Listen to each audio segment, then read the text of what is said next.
Baiklah, Zaliha Terence di Angkasa Puri. Benar orang kata, orang-orang baik, orang-orang yang berkorban, insya-Allah seperti petugas Barisan Harapan, pastinya sedar ataupun tidak akan menerima bantuan, menerima pertolongan dari pelbagai sudut. Kerana apa? Di tanah Daik Merimbun Kepayang, di pangkas jangan pohon nan satu. Orang baik Tuhan sayang, dihantarkan tangan tolong membantu.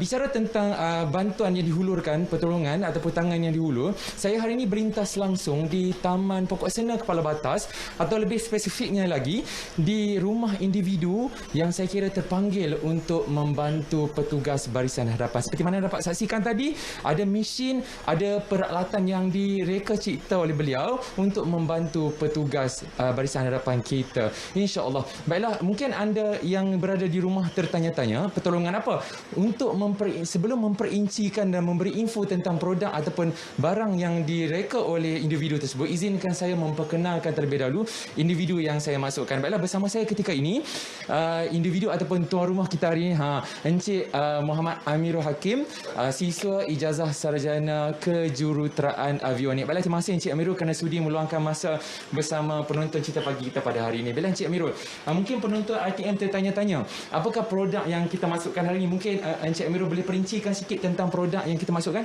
Okay, bismillahirrahmanirrahim. Pada hari ini yang tuan-tuan dan puan-puan lihat, kita ada buat face shield untuk frontliner kita, terutamanya di hospital-hospital. Dan inilah bentuk dia, dan kita ada perlu pakai macam ni. Dan kebanyakan kita bagi kepada hospital-hospital berdekatan, dan juga yang jauh kita post. Okey, baiklah Encik Amirul. Mungkin Encik Amirul boleh kongsikan setiap orang yang kita lihat hari ini akan tampil untuk memberikan bantuan kepada frontliner. Mungkin mereka ada alasan sendiri, dan mungkin kepada Encik Amirul sendiri, mungkin Encik Amirul boleh kongsikan kenapa boleh terpanggil, terjentik untuk membantu petugas Barisan Harapan kita. Bagi saya yang terjentiknya apabila saya dapat bantu orang yang memerlukan, terutamanya wira-wira negara ni. Bila ada saya pergi satu jemaah tabligh di Seri Petaling, tapi tahun 2016, ada seorang yang beritahu kat saya, Amirul, kamu berjaya bukan kerana kamu berjaya kerana orang sekeliling kamu, terutamanya orang yang mendoakan secara ikhlas. Jadi bila kita cuba membantu wira-wira negara, apabila mereka dapat barang daripada kita, doa mereka sangat mahal dan doa mereka sangat ikhlas. Sebab tu doa yang paling hebat adalah doa seorang ibu. Yang kedua adalah doa orang yang kita bantu. Dia akan mendoakan kita dengan sangat-sangat ikhlas. Okey, mungkin Encik Amirul boleh kongsikan sikit dari segi produk hari ini. Berapa masa yang diambil untuk menghasilkan satu face shield, ataupun dari segi penggunaan mesin kita pada hari ini. Mungkin Encik Amirul boleh kongsikan? Okey, bismillahirrahmanirrahim. Untuk satu face shield, kita kat sini ada dua printer, satu yang kecil dan satu yang besar. Untuk yang kecil, kelajuan dia laju sikit, dalam lebih kurang 27 hingga 30 minit. Tapi kalau untuk yang besar yang belakang saya ni, dia mengambil masa 35 hingga 40 minit. Dan face shield ni, kita ada beberapa segmen. Yang pertama, kita punya frame. Frame ni, terutamanya frame ni.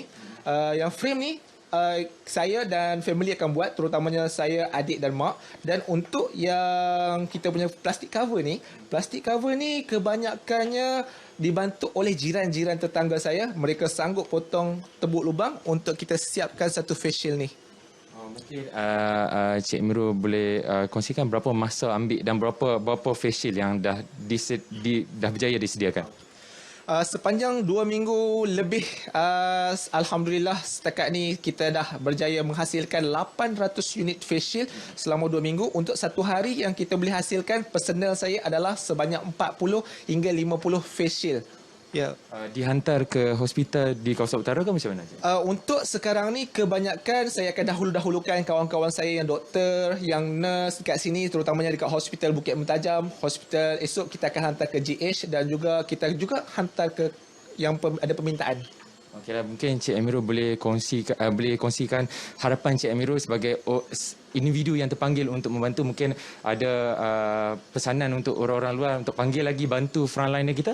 Okey, harapan saya adalah semoga COVID-19 ini sentiasa segera berakhir, dan bagi para ibu, bapa dan keluarga yang banyak dermawan, jangan lupa sebelum kita nak sumbangkan kepada mereka yang memerlukan, kita ambil handphone dan tekan, suruh anak-anak kita tekan proceed supaya mereka dapat menjiwai dan merasai mereka juga tergolong daripada pemberi sumbangan. dan harapan terakhir saya adalah supaya COVID-19 segera berakhir. Baiklah, terima kasih Encik Amirul. Tiada kata yang dapat saya ulas selain daripada ucapan terima kasih. Diharapkan semoga Encik Amirul dan seisi keluarga diberkati dan dirahmati insya-Allah.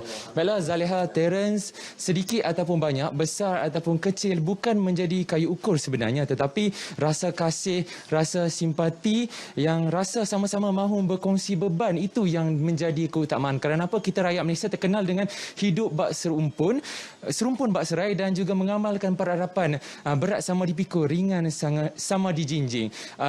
Contoh dah tersedia, semoga akan ada lagi individu dan insan-insan di luar sana terpanggil untuk membantu frontliner kita. InsyaAllah kita pasti menang. Saya kira setakat itu dahulu, lintas langsung dari Pulau Pinang, kembali bersama Zaliha dan Terence di Angkasa Sapri. Silakan.